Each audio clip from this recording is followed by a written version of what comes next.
Jason Lloyd said something today on With the Morning Boys. He said something that's going to piss some of you off. It pissed me off.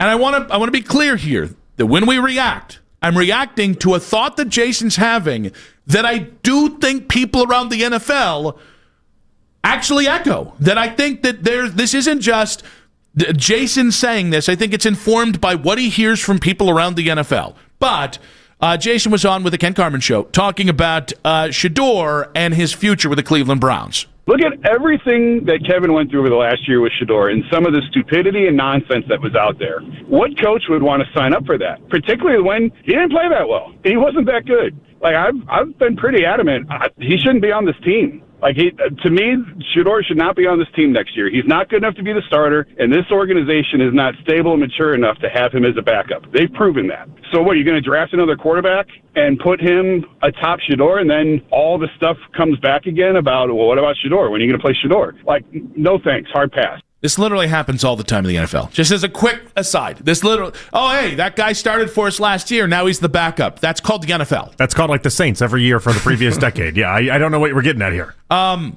Raiders for a million years. I want to make it clear that when I say this, I'm speaking to the idea. I'm not speaking to Jason. I like Jason a lot.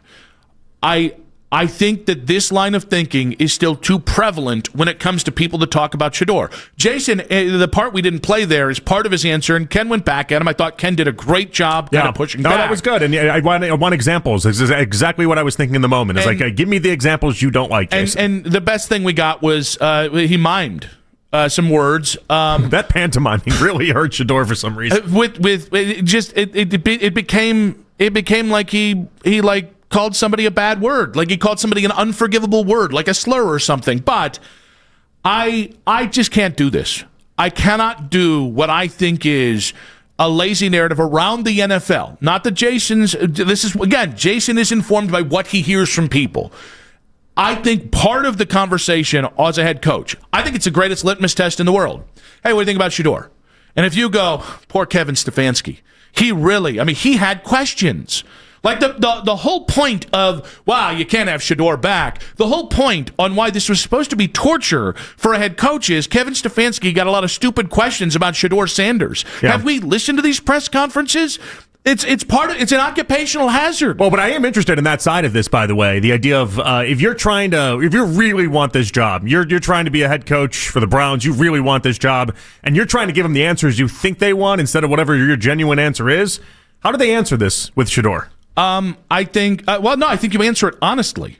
I know you want to get the job, but I think Andrew Berry is in Shedeur's corner in one way or another. Answer it honestly. I always thought he was in Shedeur's corner as well, and so, but like at this point, what exactly is that best answer? What answer do we think that the Browns want to hear? If you're sitting across and the head coach is a potential head coach candidate, what answer would you specifically want to hear? I wouldn't have an answer. No, that's not true. I would just want to what have you seen from him on tape? I don't care about the outside noise. What have you seen from the kid? Have you met him? What do you think of him? Because if you've met him, we saw him. He seems like a really great kid. I mean, it's a tough question to answer, right? Because if you go into the idea that, he had no offensive line, he dealt with a million different injuries on the offensive side of the ball, basically no skill position players of value. Jerry Jeudy's not a true number one. Like, you're just trashing the offense at the start of the convo to the guy that built the offense. You think Andrew Berry doesn't know that offensive line was problematic? Doesn't mean he's going to want to hear it. Then don't take the job. But it's tough though. I don't know what that answer is. I don't know how you shape this, but I do think that Andrew Berry wants Shedeur to be here, and so I think the new head coach is going to have to get on board with that. I would imagine. I would imagine, again, to some degree. But the idea that Shedeur shouldn't be here because Kevin Stefanski was annoyed at questions, I can't do this. Like, at some point, we all got to be adults about this, and I feel mostly about that way about NFL coaches. Like, if an NFL coach who's never sat in a room with the kid or hasn't sat in a room with him since last draft cycle, where Shedeur has had a full year to become a different person and learn from his experience in the NFL, if your thing is, well, he made me upset in the pre-draft process, if you're stuck to that, which Kevin, I think, was for far too long this year, cool, you don't get the job. And it's not, and by the way, it's not that I think Shedeur should be gifted anything. It is what are we doing here? Like, the kid came in, he did everything he was asked to do. Mm-hmm. We can haggle over what you thought the tape said, how good he was, stats. Ooh, everybody knows stats. Give me the QBR, baby. Like, I get it. You can have every one of those conversations, and it's fair is what game. they like now. The EPA. I mean, QBR. You're talking. It's the you're a dinosaur. Environment Protection Agency. We got to protect the environment, and Shedeur doesn't want to. Right? I think that's the take. Is that not the take? Oh, it's like a global warming EPA? truthers. Is that what that is? Are they all in the same camp together? I think so. EPA. Shedeur's EPA scores bad. The whole thing just seems a little silly. It does. I don't love the idea that people want to make it seem like Shedeur is going to be the end all be all in this answer, and whether or not.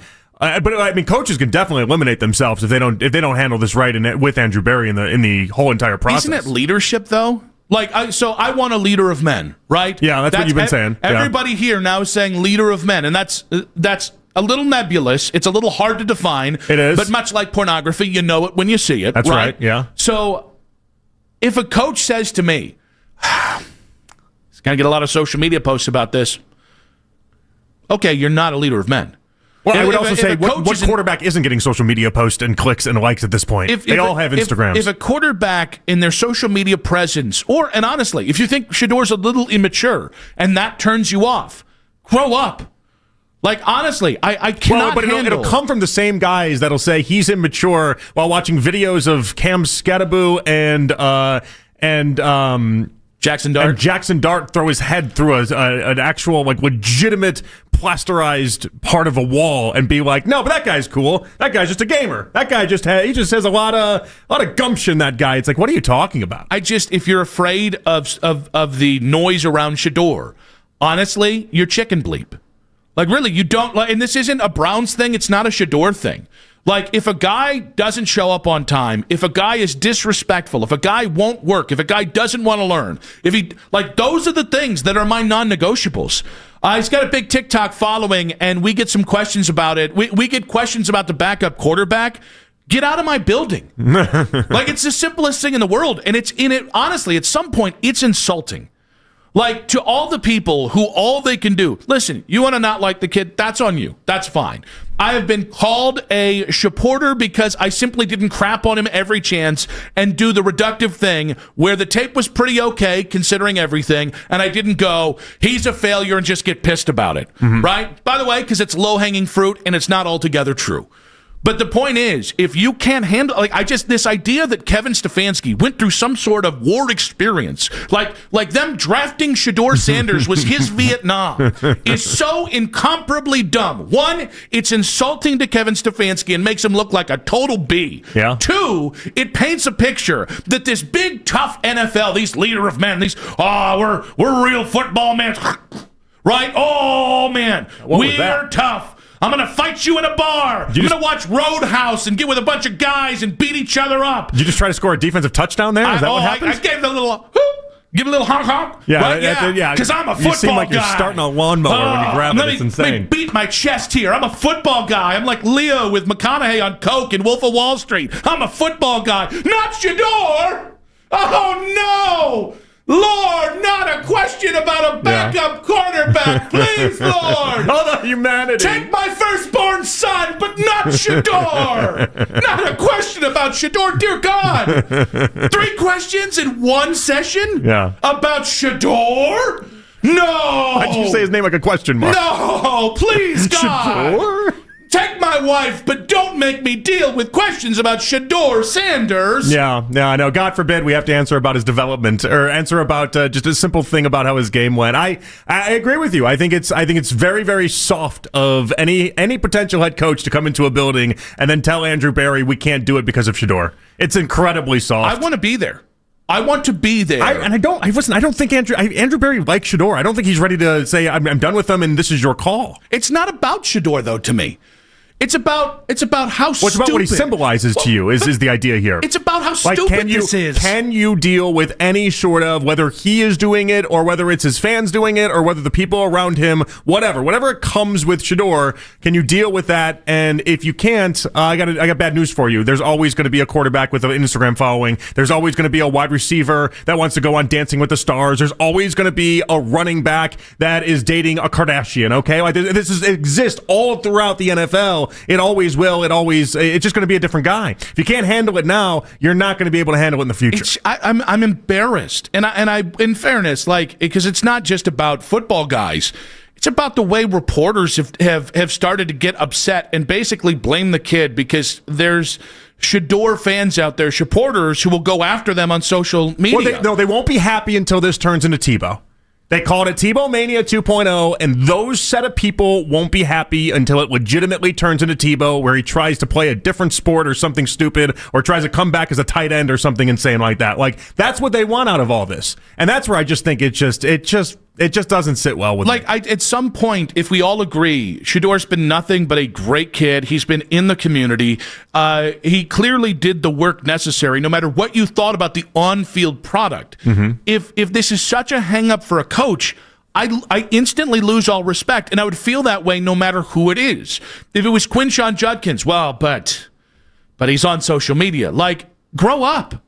And I honestly do think, like, I like the idea that Shedeur shouldn't be here because of anything other than football. If you want to say you don't think he's an NFL quarterback, make your case. Yeah. I disagree with you, but we can have a disagreement here. But we can never just have the conversation about the football player because everyone gets stuck up on anything other than football. If you just look at the kid and if you look at the football, that's where the conversation belongs. And if a coach can't jive with that, he's exposed himself in an incredibly embarrassing way. And listen, he hasn't earned the same, whatever you want to say, platitudes, everything else that I'm going to attach to how Ben Johnson treated Caleb Williams. Caleb Williams was the number 1 overall pick. Yes. There's a lot more to that, obviously, so I'm not going to whatever. But like when Caleb Williams, after year 1, people started talking about all sorts of different things around Caleb Williams. Did he actually hate Chicago? What's the deal with painting the nails? Is he soft? Is he this? Is he that? All these things. And Ben Johnson, by all reported accounts, went into the meetings with everyone that mattered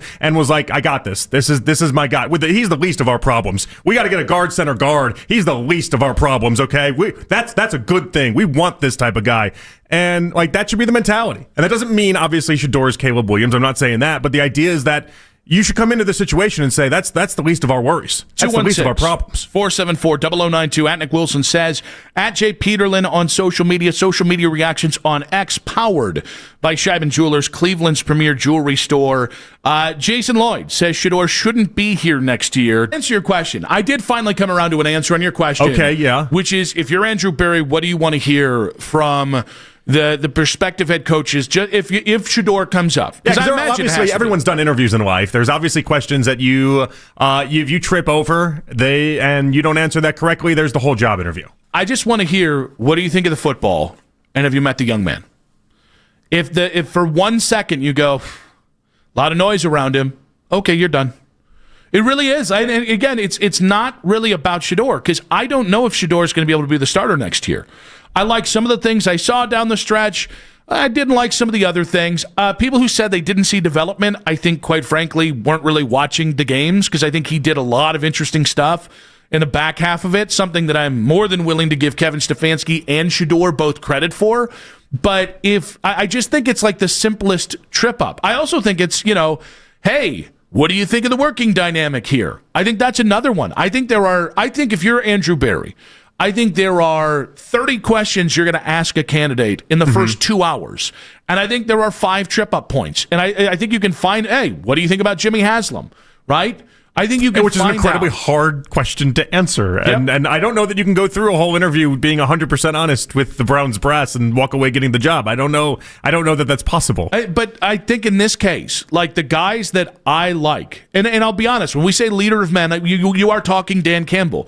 You are talking Mike Vrabel, right? So it can look a lot of different ways here. I think Brian Flores is a no BS leader of men. I think Brian is a tell it like it is kind of guy. I think the Browns need somebody who can speak truth to ownership, maybe push back on Andrew respectfully within that context, and then speak the truth to the Browns fans. I don't think it's that hard to find. The question is, do the Browns really want that? And I think that's where it's going to complicate the Shedeur thing. Well, because you might want honesty on Shedeur, and then you might not want honesty over even here. Within, and this is part of what Jason was talking about, that idea that this head coach is going to have all this say over everything and going to have the discussions on that. And I know what Andrew Berry said in the press conference. I get it. I just don't know that I 100% believe it. Like, I do wonder at the end of the day, if Andrew Berry seems like he really likes Shedeur, is that going to outweigh whatever this new head coach's thought process actually is? Mm-hmm. Like, he might come in there and he might have the best of intentions of sending Shedeur Sanders to the curb, and then Andrew Berry puts up the stop sign and says, not so fast. That's not what we're doing here. Yeah, listen, I think the Browns have flexibility. I don't disagree with somebody who says the Browns have the worst quarterback in the room going into the offseason. Yeah, because they don't have the number one pick. Like, technically, I think the Raiders is a little bit more problematic, but they don't have the number one pick like the Raiders do to fix it, right? There's not an easy fix. So you're either going to have to get creative with a veteran, which gets dangerous real quick, or you're going to have to fall back on this quarterback room and think maybe it's more than we think it is. That's a possibility. Like, the possibility that this quarterback job comes down to Shedeur, Deshaun Watson, and Dylan Gabriel, that's a real possibility. I mean, it seems more likely than not at this point. Yes, absolutely. Because here's the thing. I think Shedeur played well enough, and I think Deshaun has enough people that, for some reason, still think he can play. I think you can have a conversation at some point of like, all right, is any of what we get, if we maximize what they do, is it better than any one of the three guys in that room? Because that's the thing with Shedeur and Dylan Gabriel. In fairness, you're thinking, can these guys get better? Can these guys be better than what we saw? Or also, were they just so hamstrung with the amount of lack of talent around us that they never even got a fair shake to begin with? Yeah. Because they do have to ask themselves that question. I know fans always look at that as a cop-out, and I'm making excuses and all this stuff. But, I mean, just consistently go back and look at how bad the offensive talent was around Shedeur. It just...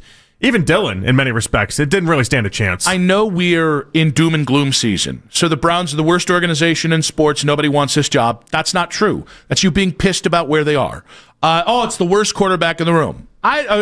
Worst quarterback room in the NFL. You can make that case. I don't agree with you. I think there's some promise in that room, but I understand that's how you're feeling. But you're also feeling that way because the Browns just went 5-12 and fired Kevin Stefanski. Mm-hmm. Every little bit, the doom and gloom, there's no way to get better this offseason. Guys, you should expect them to be better next offseason. They're going to be aggressive in building this team. They have some assets to make it better. I'm dying to find out what they're going to do that way. No, absolutely. Like, if Andrew Berry's on the hot seat entering this upcoming year, you'd think he would throw the kitchen sink at trying to keep his job and trying to fill out that offensive line and get as many good, talented players as he possibly can. Like, hey, he's got to understand he doesn't have all day with this. But I think you've got to separate the immediate of, yes, it's a blow to make another change. Yes, there's a lot of failure the last 2 years with, okay, you have options. You went into last offseason. There was no chance DTR was going to be part of the conversation. There was no part of Deshaun Watson that was going to factor into this year because of the injury. You had a complete blank slate, which allowed you to then go do Flacco, Pickett, Shedeur, and Dylan Gabriel.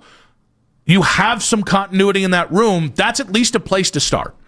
Can you upgrade on it? I'm sure you can. There's always somebody that pops open. But I guess guys, let's be clear here. If you want Kyler Murray, that's the kind of upgrade we're talking about. Tua Tagovailoa's name is going to be out there. I'm definitively out on Tua. I'm mostly out, but some part in on Kyler. Short King room. It's going to happen.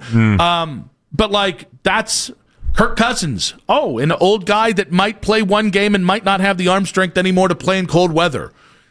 These are the options. So painting this painting it like it's doom and gloom, or painting it like it's just easy to go out and fix the quarterback, it's not. And it's going to take a lot of conversations with a head coach and with Andrew Berry. And this idea that let me put it this way. Yeah. If your entire offseason and the success that you think will or won't be is based off the quarterback room, I think you should be prepared to be disappointed. Because as of right now, there's no definitive path. You mean them getting an upgrade is what you're saying? Yeah, because guys, think about how hard it is to get an upgrade in general. The reason why they ended up trading for Deshaun Watson and making that big move is that players, even if it didn't work out, players of that caliber don't become open. Like, that's the truism of the NFL is if you're going to find your next quarterback, you have to do it in the draft. Well, if you're not doing it through the draft, you're not going to find him. Yeah. He's just not out there. I know we all think that the next Sam Darnold is just going to fall into our laps. First off, I don't know who the next head coach is, so I can't speak to what they can and can't do offensively. But it's just not. It's not going to. It's not realistic, guys. 216-474-0092. Jason Lloyd says Shedeur shouldn't be here next year. I vehemently disagree with both the idea and the reasoning behind the idea, but I want to make it very clear here. I'm disagreeing with the idea and the idea behind it, and I'm probably as frustrated about it because I think it's still a thought in NFL circles. So what will it tell you if it does happen, though? What do you mean? Like, if it does happen, if at the once we stop with the coaching search and figure everything out, Shedeur Sanders is not a member of the Browns, what will that tell you? It depends on if I think Shedeur asked to be traded. Oh. I hadn't considered that. This is the fellow that told Baltimore, hey, I don't want to come there because I don't want to be the backup. It was a very different set of circumstances at that point. Totally fair, but I mean, that'd be quite the Shedeur move wanted from to Shedeur. be here and the Browns didn't want him, I'd be very confused because I think Andrew Berry's why he's here. I'd be very confused too. I don't see him asking for that, but maybe he had some sort of tiff with one of the.